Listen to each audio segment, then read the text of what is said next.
Hello student, welcome to online study on our YouTube channel. Today we shall start with reading of the remaining chapter Poets and Pancakes written by Ashok Mitra.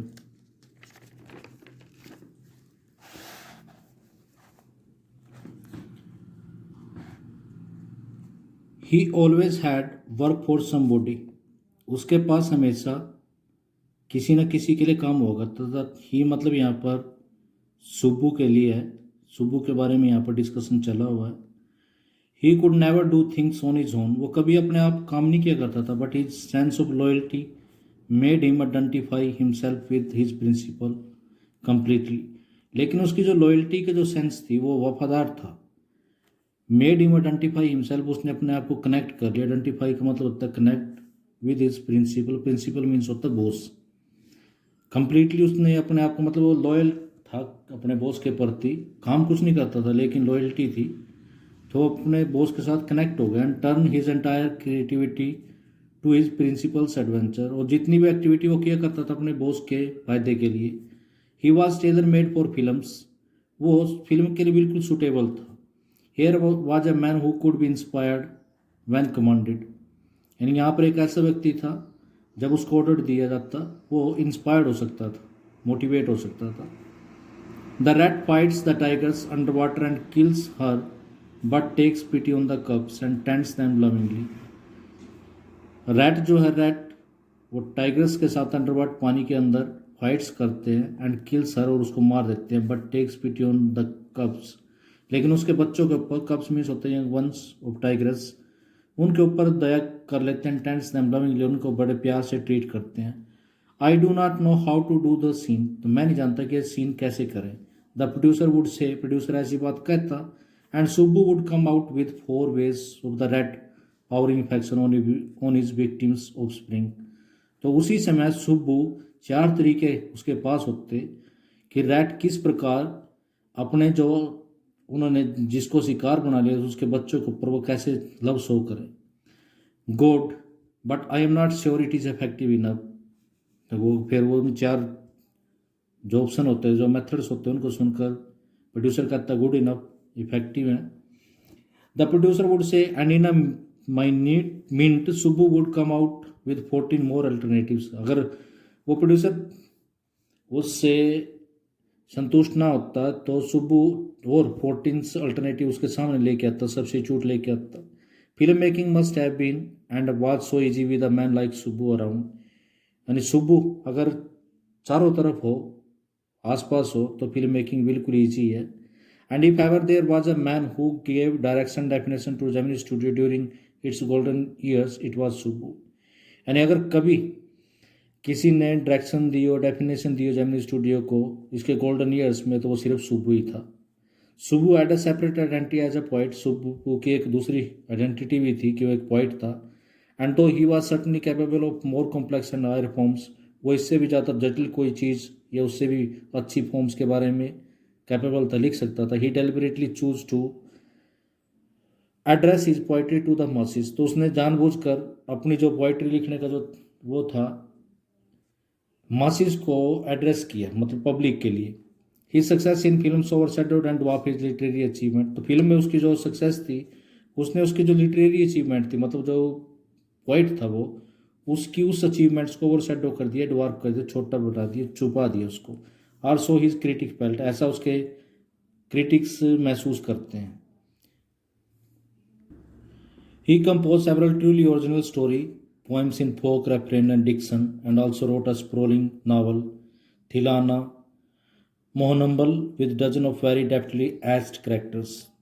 तो उसने कई original story poem लिखी फोक refrain में, आम जनता को से संबंधित या आम जनता से रिलेटेड डिक्शन में, स्टाइल्स में, और साथ में उसने एक बड़ा सा नावल भी लिखा जिसका नाम था थिलाना मोहनम्बलम, जिसमें उसने दर्जनों बड़े क्लेवरली, बड़े स्किलफुली करेक्टर फ्रेम करे, बनाए।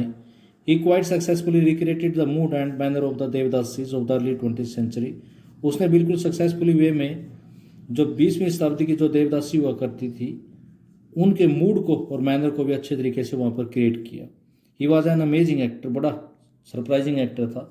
ही never aspired to the lead roles, वो कभी भी मेन रोल के लिए एस्पायर नहीं करता था कि उसको मेन रोल ही मिलना चाहिए, whatever subsidiary role he played in any of the films, यानी जो भी सब्सिडरी रोल वो फिल्म में प्ले करता सेकंड दर्जे का, he performed better than the supposed main player, वो स्पोज जो उसके जो मेन कलाकार हुआ करते थे उनसे भी ज़्यादा अच्छे तरीके से परफॉर्म किया करता था। He had a genuine love for anyone he came across, यानी जो भी उससे मिलता उसके लिए उसको बड़ा जेन्युइन मेन प्यार हुआ करता था। And his house was a permanent residence of dozen of near and far relation and acquaintances, और उसका घर कंटिन्यूसली दर्जनों आसपास के जो रिलेशंस के और जान पहचान के लोग होते थे वो वहाँ पर आते थे। It seemed against Subbu's nature to be even conscious that he was feeding and supporting so many of them. तो ये सुबू की नेचर के अगेंस्ट था कि वो कभी इस बात को भी परवाह करता हो कि वो कितने लोगों को सपोर्ट कर रहा है, फीड कर रहा है। Such a charitable and improvident man, कितना काइंड और स्पेंडिंग लेस व्यक्ति था वो। And yet he had enemies, फिर भी उसके शत्रु थे। Was it because he seemed so close and intimate with the boss, क्या ये वो उसके शत्रु इसलिए थे कि क्या वो बिल्कुल अपने बॉस के बिल्कुल क्लोज था या नज़दीक था? और was it his general demeanour that resembled us hypocrites, या फिर उसका एक जनरल बिहेवियर था, डेमिनोर मीन्स होता बिहेवियर, जो एक फ्लैटरर से मिलता जुलता था, मतलब एक चापलूस से। और हिज रेडीनेस टू से नाइस थिंग्स अबाउट एवरीथिंग, या फिर इसकी वजह से कि वो सभी के बारे में नाइस चीज़ कहा करता था, उसकी वजह से उसके अन्य इन एनी केस कुछ भी हो, there was this man in the makeup department who would be the direst things for Subbu, यानी ये व्यक्ति था मेकअप डिपार्टमेंट में जो सुब्बू के लिए भयानक चीज सोच सा करता था। You saw Subbu always with the boss but in the attendance roll, यानी आप हमेशा सुब्बू को देखते हैं बॉस के साथ, लेकिन अटेंडेंस रोल में he was grouped under a department called the story department. यानी अटेंडेंस रोल में वो सुब्बू के पास था, लेकिन उसको ग्रुप में रखा गया था ऐसे डिपार्टमेंट में जिसका नाम था story department, comprising a lawyer and an assembly of writer and poets, जिसमें लॉयर थे, असेंबली राइटर्स थे और poets. The lawyer was also officially known as a legal adviser, lawyer को ऑफिशियली लीगल एडवाइजर भी बोला जाता था। But everybody refer to him as the opposite, लेकिन प्रत्येक व्यक्ति उसको उल्टा ही बोलता। एन एक्सट्रीमली टैलेंटेड एक्ट्रेस, एक बार एक एक्सट्रीमली बहुत ही ज़्यादा talented actor who was also extremely temperamental, थोड़ी सी टेम्परामेंटल भी थी। टेम्परामेंटल मीन्स होता है मूडी, जल्दी गुस्से में आने वाली। Once blew over on the sets, एक दिन वो सेट्स के ऊपर गुस्सा हो जाती है। While everyone stood stunned the lawyer quietly switched on the recording equipment, जब सभी वहाँ पर सरप्राइज हो जाते हैं, लॉयर चुपके से रिकॉर्डिंग इक्विपमेंट का स्विच ऑन कर देता है। When the actress paused for breath, जब एक्ट्रेस सांस लेने के लिए थोड़ा सा रुकती है, the lawyer said to her, lawyer उसको कहता है 1 minute please, and played back the recording, और रिकॉर्डिंग को प्ले बैक कर देता। There was nothing incriminating or unmentionably foul about the actress tirade against the producers. तो वो जो टायरेट जो उसने एक्ट्रेस ने जो स्पीच बोली प्रोड्यूसर के खिलाफ, उसमें कुछ भी इनक्रिमिनेटिंग नहीं था, मतलब कोई ऐसी चीज़ नहीं थी जो इससे जो अपराधी को या ऐसी हो जिसको हम डिस्क्राइब नहीं कर सकते। But when she heard her voice again through the sound equipment, लेकिन जब उसने उस साउंड इक्विपमेंट इसमें से अपनी आवाज़ को दोबारा सुना, सी वॉज स्टक डम, वो थोड़ा सा सुन रह गई, स्टंड हो गई। A girl from the country side, she had not gone through all the stages of worldly experience, यानी गांव से बिलोंग करने वाली लड़की थी वो, तो वो कभी पहले ऐसे सांसारिक एक्सपीरियंस से गुजरी नहीं थी। That generally proceed a position of importance and sophistication, जिसके बाद एक इम्पोर्टेंस और सोफिस्टिकेशन की जिंदगी आती है। That she had found herself capitulated into, जिसमें उसको धकेल दिया गया था। She never quite recovered from the terror, तो वो इस डर से कभी भी निकल नहीं पाई। सी फेल्ट दैट जो उसने उस दिन महसूस किया, that was the end of a brief and brilliant acting career, तो वो एक ब्रीफ और अच्छा जो एक्टिंग कैरियर था उसका अंत था। The legal adviser who was also a member of the story department, legal adviser जो स्टोरी डिपार्टमेंट का एक मेंबर था, had unwittingly brought about the sad end, वो उसका अनविटिंगली फुलसिंगली मूर्खता तौर पर उसका जो कैरियर का एंड था वो हो गया। While every other member of the department वोर अ काइंड ऑफ यूनिफॉर्म, जब प्रत्येक व्यक्ति वहाँ पर डिपार्टमेंट में एक प्रकार की यूनिफॉर्म पहना करता था। Khadi dhoti with a slightly oversized and clumsy tailored white khadi shirt, एक खादी की धोती और स्लाइटली हल्का सा बड़ा सा डर्टी रफली टेलर्ड खादी की शर्ट। द लीगल एडवाइजर वोर, तो लीगल एडवाइजर पैंट्स पहना करता था, tie and some time a coat, और कई बार तो कोट भी, that look like a coat of mail, जो एक मेल के कोट की तरह दिखाई देता था।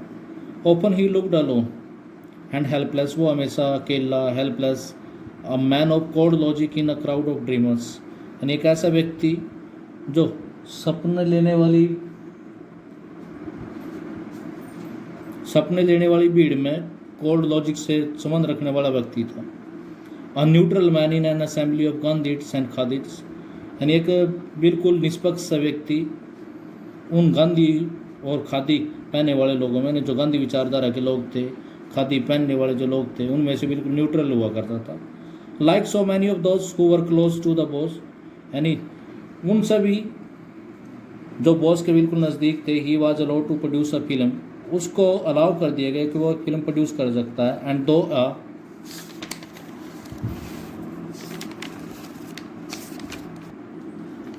दो lot of raw stock and pancake were used on it, चाहे बेसिक उस पर काफ़ी सारा मटेरियल या पैनकेक यूज़ किया गया। Not much came of the film, लेकिन उस फिल्म से कुछ नहीं आया। Then one day the boss close down the story department, एक दिन बॉस ने स्टोरी डिपार्टमेंट को बंद कर दिया। And this was perhaps the only instance in all human history where a lawyer lost his job because the poets were asked to go home, तो शायद इतिहास में पहला एग्जाम्पल था कि एक लॉयर को अपनी जॉब लॉस्ट करनी पड़ी, क्योंकि सभी पोइट्स को बोल दिया गया कि वो अपने घर चले जाएं। Gemini studio was the favorite haunt of poets like S.D.S. Yogiar, Sango Subramaniam, Krishna Shastri and Harindranath Chattopadhyay. तो जेमिनी स्टूडियो इन सभी जो पोइट्स हुआ करते थे वहाँ उनका हॉन्टिंग प्लेस होता था, लोग यहाँ पर आया करते थे जब पोइट्स थे। It had an excellent mess, यहाँ पर एक अच्छी सी बड़ी सी मेस थी, फूड सर्विंग प्लेस या large kitchen, which supplied good coffee at all times of the day, यानी दिन के सभी समय वहाँ पर अच्छी कॉफ़ी सर्व किया जाती थी। And for most of part of the night, रात को भी। Those were the days when Congress rule mean prohibition, उन दिनों कांग्रेस का शासन हुआ करता था, जिसका मतलब प्रोहिबिशन, वहाँ पर बैन हुआ करता था, कोई मिल नहीं सकता था। And meeting over a cup of coffee was rather satisfying entertainment, और एक कॉफ़ी के कप के ऊपर जो मीटिंग, मतलब कॉफ़ी के कप के बहाने अगर मीटिंग करने तो एक अच्छा एंटरटेनमेंट हुआ करता था। Barring the office boys and a couple of clerks, everybody else at the studio radiated leisures, यानी ऑफिस बॉयज़ को या कुछ क्लर्क को छोड़कर जेमिनी स्टूडियो में सभी जो लोग होते थोड़ा रिलैक्स महसूस किया करते थे, जो पोइट्री के लिए एक रिक्वायरमेंट है। और मोस्ट ऑफ देम वोर खादी एंड वर्शिप गांधी जी, तो सभी के सभी खादी पहना करते थे और गांधी जी की पूजा किया करते थे। But beyond that they had not the faintest appreciation for political thoughts of any kind, लेकिन फिर भी किसी भी प्रकार के जो पॉलिटिकल थॉट्स हो उसके लिए उनके पास कोई भी एप्रिसिएशन नहीं था, मतलब एडमायर नहीं थी। Naturally they were all averse to the term communism, वो वास्तव में कम्युनिज्म के खिलाफ थे। A communist was a godless man, एक कम्युनिस्ट गॉडलेस व्यक्ति होता है। He had no filial or conjugal loves, एक कम्युनिस्ट के पास ना तो कोई अपने सन के प्रति प्रेम होता है, ना ही कोई मैरिड लाइफ के प्रति प्रेम होता है। He had no compunctions about killing his own parents or his children, यानी अगर वो अपने बच्चों को मार दे, पेरेंट्स को मार दे, उनके लिए भी उसको कोई रिग्रेट नहीं है। He was always out to cause and spread unrest and violence among innocent and ignorant people, वो हमेशा बाहर निकलता है, चारों तरफ अनरेस्ट फैलाता है, वायलेंस फैलाता है, इनोसेंट लोगों को मार देता है, इग्नोरेंट पीपल को। Such notions which prevailed everywhere else in South India at that time also, तो ऐसे ही आइडियाज़ उस समय साउथ इंडिया में प्रवेल थे। Naturally floated about the weekly among the khadi clad poets of Gemini studio, और ऐसे ही ये विचार उस समय जेमिनी स्टूडियो में जो खादी पहने हुए जो कपड़े, खादी कपड़े पहने हुए जो पोइट्स थे, उनके अंदर भी यही विचार फ्लोट करते थे। Evidence of it was soon fourth coming, उसका जो एविडेंस था वो आगे आने वाला है, अप्रोचिंग है। So all for today, the remaining part will be discuss in the last video. Please keep watching my videos. Don't forget to like and subscribe my channel. It will inspire me for more and more better content. Thank you.